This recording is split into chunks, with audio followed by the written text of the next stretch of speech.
Chapter 2 Process Church of the Final Judgment.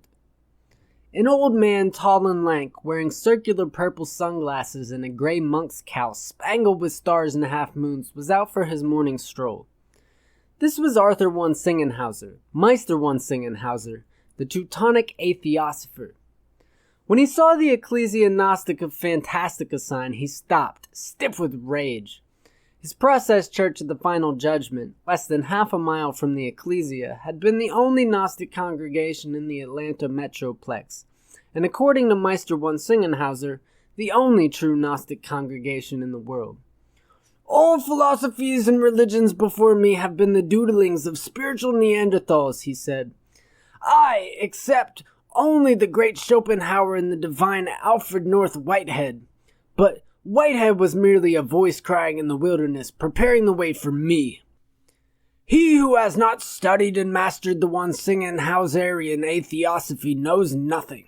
Therefore, no one outside my circle is permitted to take upon themselves the designation Gnostic. Of all the ponderous weirdos who have claimed that designation for themselves, von Singenhauser took the grand prize for ponderous weirdness. Theosopher, he thought, was a loftier and more apt title for a Gnostic than mere philosopher, but he was an atheist, hence atheosopher. In von Singenhauser's atheosophy, the primal force or first cause was a mindless, pitiless, demiurgic evil called the will. The basal malignancy of the universe, he said, was immediately apparent in all things, especially in human nature, in our will to live, to succeed, to eat, to breathe, to create, and procreate, all of which is sheer destructive selfishness. Humans, like everything else in creation, are pure evil and under a categorical imperative, or supreme moral obligation, to suppress our natural inclinations by a severe asceticism. He advocated a regimen of celibacy, veganism, poverty, and sleeping on a bed of brass nails. He did not follow his own ascetic regimen, because who would? The Gnostic, he said, is one who knows that existence is something that never should have been, and that to disown and disclaim it is the highest wisdom. Such were the good tidings of great joy proclaimed by the Process Church of the Final Judgment. Process referred to evolution.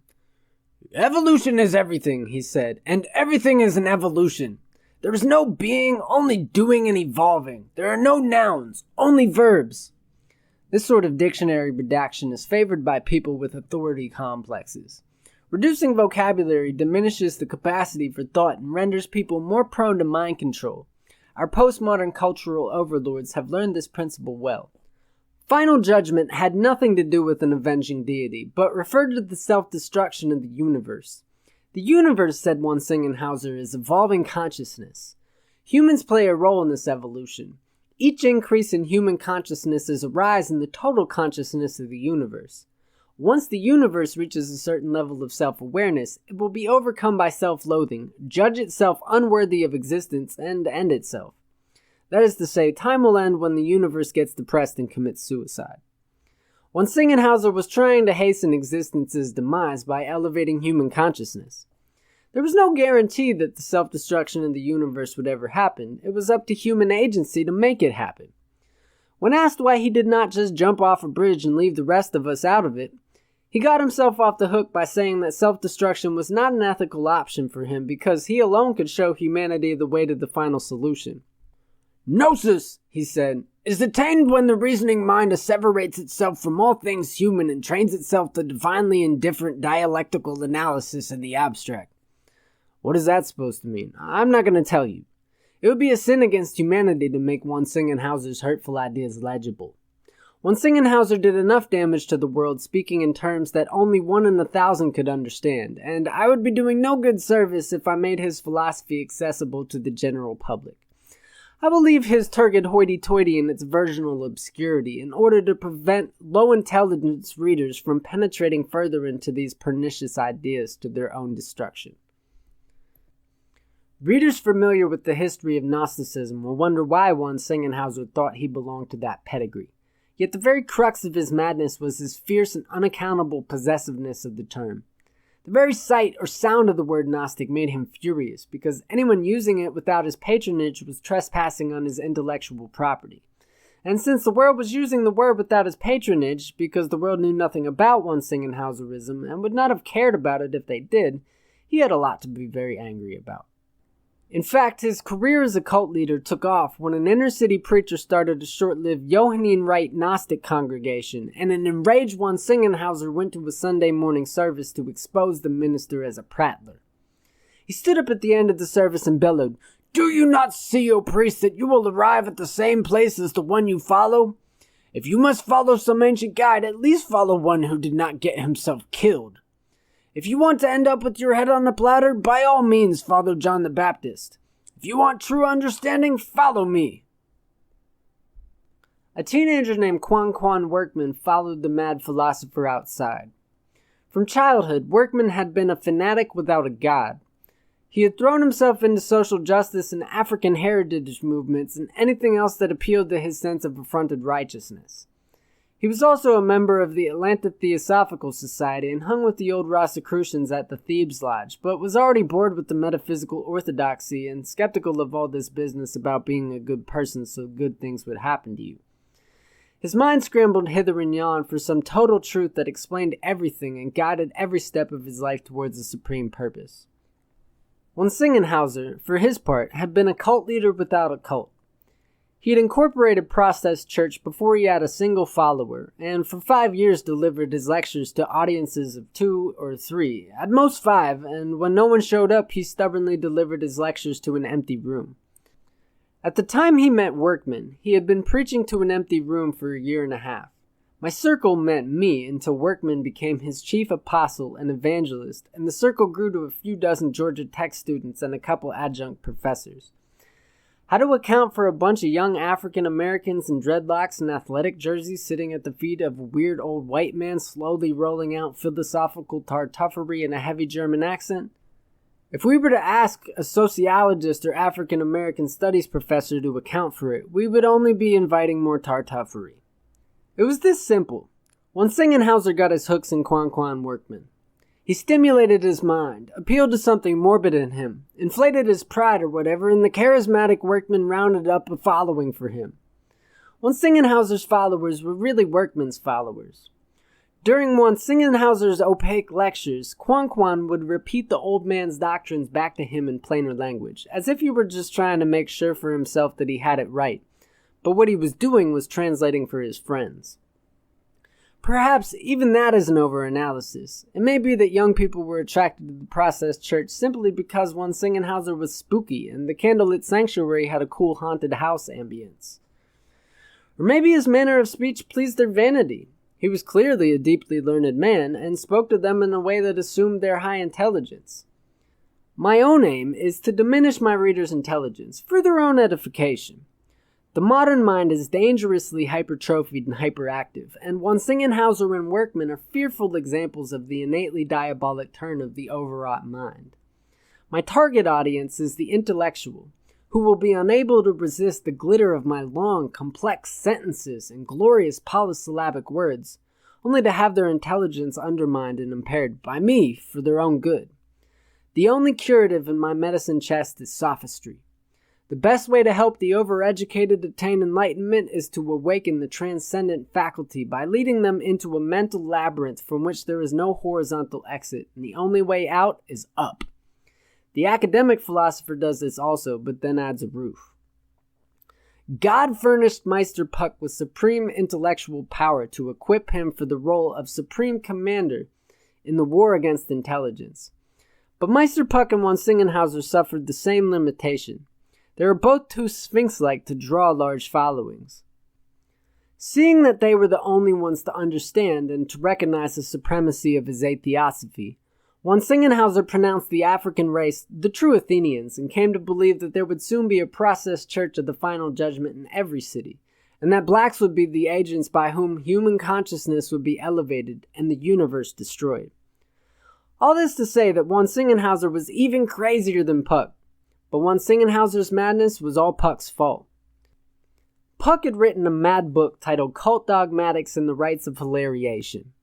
He was the only cult leader who actually called himself a cult leader. The book hardly sold in English, but Puck worked indefatigably to have it translated into 20 languages because, he explained, once a book had been published in 20 languages, it has achieved immortality. Von Singenhauser had taught philosophy in Germany for a half-century, then retired to Mexico, where he came across a mad book called Doctrina de Cotos los Ritos de Hilaridad, de Maestro Puck. Von Singenhauser saw no humor in the book because he saw no humor in anything, but as a point of pride, he would never set a book aside until he had grasped its sense, written a hostile refutation, and mailed it to the author. So he spent long days and nights racking his brain over Doctrina del Culto y los Ritos de Hilaridad until he lost his wits trying to untangle its meaning and went completely mad. People often went mad around Meister Puck, but this is the only known case of someone going mad just by reading one of his books. Then, Meisters Puck and von Singenhauser both migrated hundreds of miles, one from Acapulco and one from Dallas, and ended up in the same Atlanta subdivision, 2 long city blocks apart. Destiny was at work here. Puck was all levity. Von Singenhauser was all gravity, and the final battle of the epochal war between these alchemical forces would be waged, not in the Valley of Armageddon, but in Dogwood Park, Georgia. Puck and his disciples painted the church psychedelic purple with yellow smiley faces inside and out. Puck removed the cross from behind the pulpit. There shall be no gibbets in our most sacrosanct sanctuary, and replaced it with the cult's logo, which they called Logos. The cross on top of the little steeple was replaced with a pair of Texas bullhorns, but when certain yokels misinterpreted this as a satanic emblem, it was replaced with a rotating bowling ball painted like planet Earth, reflecting the global scope of Meister Puck's vision. While Ecclesia Gnostica Fantastica was preparing its first Wednesday evening service, 2 blocks away the Process Church of the Final Judgment was in session. Though the sun is still up, the windows are shrouded with heavy scarlet curtains and the room dimly lit. Old man von Singenhauser is sitting on a red and gold throne, speaking excellent English in a thick German accent with an unnaturally deep sepulchral voice. The sheen of his long silver hair is carefully maintained with expensive shampoos and conditioners. He's really a magnificent-looking cult leader, with his spangled robe, baggy eyes, and long sagacious face. He lifts the monk's cowl over his head so that his whole face is shadowed except for his mouth, and starts talking. An audience of 25 or 30 sits on prayer rugs and listens to an exchange between von Singenhauser and his prized pupil, Quan Workman, now a philosophy major at Georgia Tech. I don't see how evolution explains everything, says Quan. Let's take laughter, for example. How does it serve any purpose in the survival of our species from an evolutionary standpoint?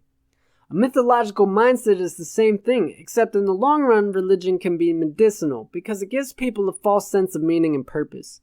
And the sense of purpose provided by the religious myth might make them better equipped to survive and thrive. But laughing is just escapism into temporary madness. I don't see how that contributes to survivability. Why do people laugh? Why did evolution give us that trait? Replies von Singenhauser. The cause of laughter is the unexpected subsumption of an object under a conception of rationality which the object does not fulfill. Thus, laughter signifies the sudden apprehension of an incongruity between concept and object. The more reasonable the subsumption of the object under a concept, and the more ludicrous their incongruity with it, the more violent will be the shaking of the muscles. In brief, the ludicrous is paradox occasioned by unexpected subsumption, and the childlike realism of the unphilosophical mind is the progenitor of laughter, a somaticism hostile to our purposes as atheosophers. He looks at his Rolex. Speaking of the ludicrous, concludes von Singenhauser, let us go. It's time to pay a visit to this newly arrived charlatan. The faithful of Ecclesia Gnostica Fantastica were surprised at how many visitors showed up for their first service. There were at least 25 strangers there. Meister Puck took one look at the silver-haired man and his 24-man posse and knew that there would be trouble. But Puck lived for trouble. Good evening, madmen and madwomen, boomed Meister Puck. A baby squealed in delight. And mad babies, he added. Welcome to the inaugural service of Ecclesia Gnostica Fantastica, birthplace of the new Reformation. seedbed of a worldwide awakening that will throw down the towers of the strong and lay waste their temples, an evangel that will bring empire crashing to the ground, and raise up in its place a new world in which everyone is nice to each other. This ministry is the apparatus by which I will unite all heretics, cranks, ravers, and loonies under one banner and spearhead the global end-time assault on Satan's kingdom. To become the one-world mega-cult foretold in the scriptures is our modest aim. We shall send forth from this place an end-time army of sackcloth prophets and sandwich board apostles dedicated to promoting heresy and disunity, undermining ecclesiastical authority, predatory pricing the clergy out of business, and impugning the unwarranted influence of the religious industrial complex. This we shall do till heresy rolls on like the rivers and ranterism like a mighty stream. Gaze upon us, ye churchmen, and tremble. The churchmen have their world councils of churches. We shall have our world council of cults. We have weighed the churches in the scales and found them boring. Their middle-class complacency and bourgeoisie sensibilities are an affront to our aboriginal enthusiasm and rip-roaring backwoods piety. What is church religion to us, who have cast out devils, wrought wonders, taken up serpents, and called down fire upon false prophets and plundered the treasuries of Satan himself? Church religion is the homeopathic antidote to true religion, but this inoculation against the coming heretic harvest will not prevail, for Jesus said, "Upon this rock I will build my cult, and the gates of hell shall not prevail against it." Yes, that's what he said. Jesus was not a churchman. The Pharisees were churchmen. Jesus was a cult leader, ergo the Greek ecclesia is properly translated cult. But beware of counterfeits, beware of false prophets who come to you in cultists' robes, but within a ravening churchman. Any congregation that has the word church on its sign belongs to the authoritarian God of Southern Baptists, Jehovah's Witnesses, cops, and bureaucrats. This is not our crowd. We shall go to the highways and hedges. Fanatics, lunatics, cranks, anarchists, discordians, acid heads, reefer smokers, onanists, hosebags, cyberpunks, goths, and hippies. These shall be the apostles of the new Reformation. What, the churchmen will say that these are all sinners? Have the churchmen not read the four Gospels? The kingdom of heaven belongs to such as these. And the doyens of the religious systems which exclude such as these have the temerity to pray for revival? Revival? They will have revival, all right. The ranter revival. Would you be so kind as to explain, broke in a voice that sounded like Darth Vader with a German accent, what you hope to convey with this senseless and extravagant maze of words? You call this Gnosticism, you crank? You, the leader of a religious reformation? You immense Falstaffian rogue? What? Cried Puck. Are you suggesting that I lack seriousness? That's not all you lack. Seriousness is the root of all evil. He who lacks seriousness lacks all vices. That is the truth that has been eluded you in your philosophical meanderings. Terrible Von Singenhauser uprose in fury. Truth? He said. What do you know about truth, you dissipated charlatan? Truth is a chaste virgin. The likes of you are not permitted to approach her, nor even to look upon her. Show me this dame Truth, and I will kiss her on both cheeks, even if she drips sulphur from one eye and vermilion from the other. Her eyes do not drip, you bletherskate, you flat-headed illiterate twaddler. I am none of those things. I am a comedic genius, but I am no match for you, Schickelgruber. Your genius is for paralyzing brains, bewildering thought, and disseminating a profusion of lunacy sufficient to achieve the intellectual corruption of the whole race. Your estimation of my potency is accurate. Any man who could hear you talk without feeling as if he were in a madhouse would have to be himself fit for a madhouse. Madhouse, charlatan, crank? These are the conventionalizations by which the lazy shirk the truth. Education hath availed thee nothing. The road to perdition is paved with scholarly textbooks, but the pathway of mischief leads to the palace of wisdom. Ah, so if an idiot persists in his idiocy, who will become wise, you say? It is the height of audacity to serve up such nonsense. Nonsense is the very garland of wisdom. Look at the jester's cap and bells with which scholarship has crowned your most portentous intellect. Look at the ungainly beast that has sprung from your most sonorous lucubrations. A philosophy with the head of a lion, the hindquarters of a spindly-legged jackass, and the fart-producing capacity of an elephant. If you were to enter into the most sonorous lucubrations of my most portentous intellect, said the old man, you would find yourself in a valley of bewilderment, lost amidst a grove of premises, arguments, and conclusions and paradoxes. Your peanut-sized mind would tremble under a darkling sky of metaforms and superforms, of percepts, recepts, precepts, and concepts. You would blink stupidly at inductive, deductive, and abductive reasonings and their consequence, synthetic judgments a priori and post priori, analytic judgments a priori and post priori. Your intellect powers, insofar as that term can be applied in your case, would strive in vain to impose order on a chaos of demonstrations and proofs, inferences and implications, indicatives and imperatives. The earth beneath your feet would quake under a moving foundation of formal, informal, and mathematical logic. This is the veil of von Singenhauser, and that is the holy reasoning power which I have cultivated from my youth. I need not seek the truth. Truth comes to me when I call. A master philosopher hits the target no one else can hit. I hit targets no one else can see. And I did not elevate my mind to this state to be schooled in the ecstatic visions of a country parson. I know nothing of this Elysian plain of which you speak, said Puck, but I strike it down with lightning from above. He who laughs at the universe and its reasons and consequence is the theosopher of the high knowledge. Foolish guys confound the wise. There is a point to be gleaned from what you just said, but it seems to have eluded you. Think about it and see what you come up with. I have a better idea. I'm going to move in with you and sit under your tutelage for a year. I will come out of it intellectus invictus. You'll more likely come out of it an illiterate charlatan with a slightly larger vocabulary. The wide eyes and gaping mouths of the disciples turned back and forth between the two titans, one in a wizard's robe, one in papal raiment. Neither cult had ever seen their leader's authority challenged by so formidable an opponent. The faithful felt as if they were in an ancient Colosseum watching two mighty ones do battle, Achilles versus Hector, Thor versus the Midgard serpent, Gandalf versus the Balrog. Weak men could only look on in awe and cower under the thunders of absolute intellect. Very well, said Meister Puck.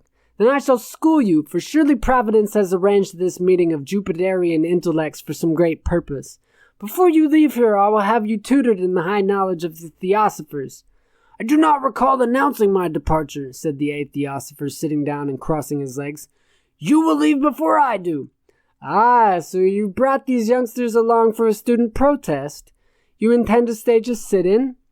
The sit-in is cancelled. I decree it. This decree is not subject to scholarly review. You will leave by the door or leave by the window. Are you threatening me? What you will find about me, my friend, is that whatever situation presents itself, I am only in it for laughs. It will be funnier if you leave by the window. It sounds like, under the pretense of jollity, you are issuing a threat.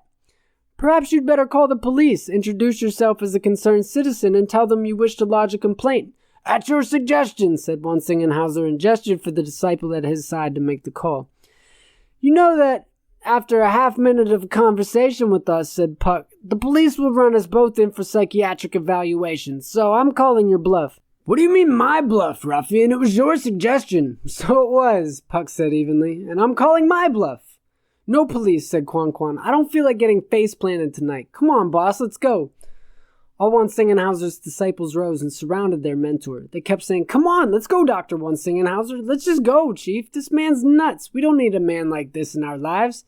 They kept saying things like that, even while von Singenhauser was already headed to the door, and kept saying it even after he was out of the door. When they were all out, the disciples leapt to their feet and crowded around Meister Puck. That was awesome, said Cosette. Best opening night ever, said Gertrude. I love that guy, said Flower Dumpling. He could be a real ally in the war against seriousness, said Pork Pie. Every great thinker needs a foil, said One Way. That guy is perfect for you. You finally found someone who can step into the ring with you, said Archibald. Looks like I shall have to dust off my armament, said Puck. This is Gnostic Armageddon. The fate of all nations hangs in the balance.